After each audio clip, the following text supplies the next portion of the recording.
అనంతపురం జిల్లా నారపల మండలం గుగుడు పుల్లయ్య స్వామి దేవస్థానం బ్రహ్మోత్సవాలు 7వ తారీఖు ప్రారంభమై 17వ తారీఖు ముగిసినాయి.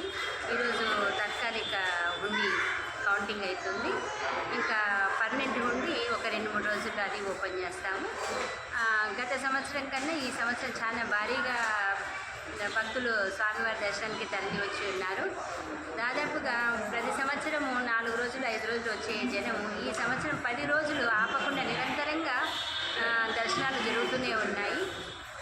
అన్ని డిపార్ట్మెంట్ వాళ్ళు అన్ని ఏర్పాట్లు కూడా భారీగా చేయడం జరిగింది.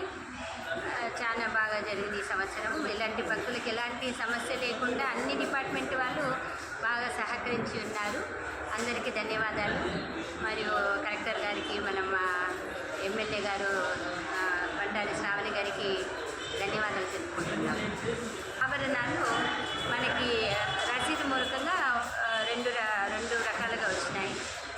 బంగారం ఒకటి వచ్చేసి ఒక చైన్ వచ్చేసి దాదాపు 4 తులాలు ఉంటుంది.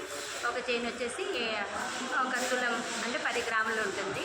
ఇంకా వెండి మాత్రం మనకి కన్యంలో వేస్తాము. అది కూడా రేపు పర్మనెంట్ హుండీ కౌంట్ చేసేటప్పుడు అది తీస్తాము. అప్పుడు తీసినప్పుడు మొత్తం అన్ని కలిపి ఎంత వెండి బంగారం తెలిసిపోతుంది. దాదాపుగా 100 కేజీల వెండి మాత్రం ఖచ్చితంగా వస్తుంది.